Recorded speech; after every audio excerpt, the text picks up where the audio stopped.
Um pai, por exemplo, ou uma mãe vai na escola, são separados, vai lá, pega a criança e leva para sua casa. Isso pode ser caracterizado como um sequestro?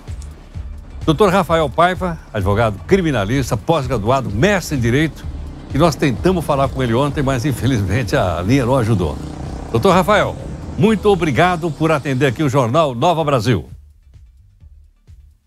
Olá, Heródoto. Olá, toda a bancada do Nova Brasil.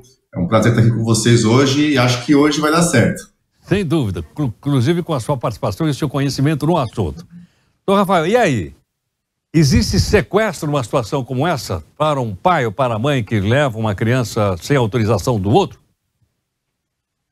Não. Isso não é considerado sequestro nem pela lei e nem pela nossa jurisprudência. O juiz também não entende que isso é um sequestro. Veja que para que seja caracterizado um sequestro, e sim, é tecnicamente possível que um pai ou uma mãe responda por sequestro, mas é preciso primeiramente analisar o dolo, ou seja, qual que é a vontade daquele pai. O pai ou a mãe que eventualmente retira o filho da escola, ou mais comum ainda, não entrega o filho na data combinada, na data fixada pelo juiz, ele com certeza, e não existe nenhum caso em que ele responda por sequestro por isso. Isso não significa que não terá consequências na vara da família, mas definitivamente crime não é. A gente tem que olhar para o dolo, para a vontade do agente naquele momento.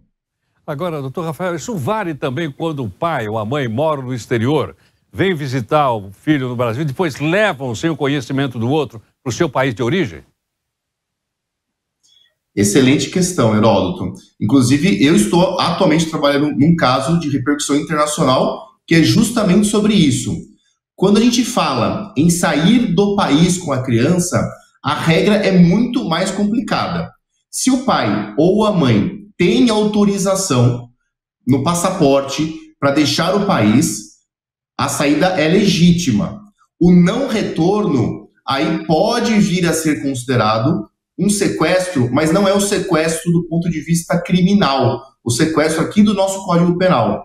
É um sequestro, e a Convenção de Haia usa esse termo, é um sequestro da Convenção de Haia, que tem consequências diplomáticas e tudo mais. Agora, quando o pai, e acontece isso, deixa, o pai ou a mãe, deixa o país com a criança sem observar as regulamentações legais, sai de forma clandestina, por exemplo, sai pelo Paraguai, aí nós temos uma situação de sequestro internacional que tem um crime específico no ECA, que é o crime de subtração de menores do ponto de vista internacional, sem observar as formalidades legais. E a pena, nesse caso, chega até 6 anos de reclusão. Doutor Rafael, e caso, por exemplo, ou o pai ou a mãe não cumprir o prazo e devolver a criança no prazo combinado, o pai ou a mãe podem perder o chamado pátrio poder a partir daí ou não? Não, hoje o pátrio poder, que aliás esse termo até está em desuso, Hoje a gente usa poder familiar, mas o pátrio poder, o poder familiar, ele não é perdido por isso. Tem que haver uma coisa muito grave, mas muito grave mesmo, no Brasil, para que haja perda do poder familiar.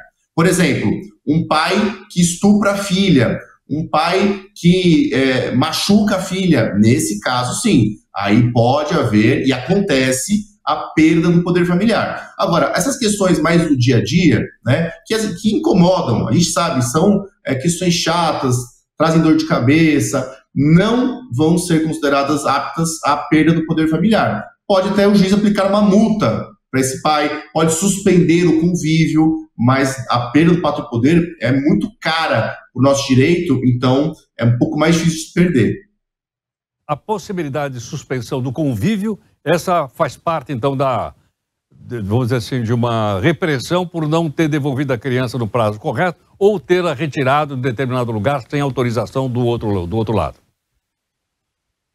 Exatamente. A gente tem que sempre levar em consideração um bom senso, Se isso aconteceu uma vez ou outra, onde haja uma justificativa, porque no direito de família, a litigiosidade entre os pais pode ser muito grande, Então, se acontecer vez ou outra, não for algo costumeiro, as consequências não existirão.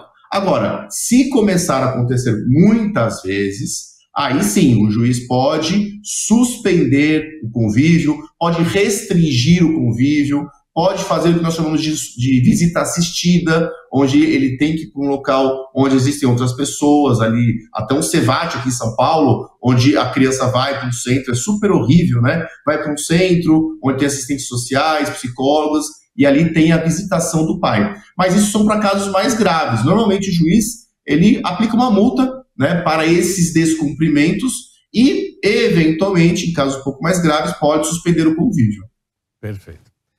Doutor Rafael, você vê como é que eu acabei de entregar a minha idade. Na época que eu estudei direito, a gente falava em pátria e poder. Por aí você tem uma ideia quando foi... Eu também aprendi assim. Acho que foi junto com o Rui Barbosa. É verdade, é uma mudança recente, né? Da mudança do pátria e poder para o poder familiar, porque pátria e poder traz uma carga ali muito masculina, né? De patriarcado mesmo, então eles mudaram um pouco para poder familiar, porque a mãe também tem esse poder também nas mãos. Sem dúvida. Doutor Rafael, muito obrigado, viu? Eu que agradeço, bom dia para todos e até a próxima. Muito grato. Doutor Rafael Paiva, advogado criminalista, ele é pós-graduado de mestre em Direito e especialista. E, portanto, de maneira bastante clara, né, como é que essas questões, elas permeiam o noticiário constantemente.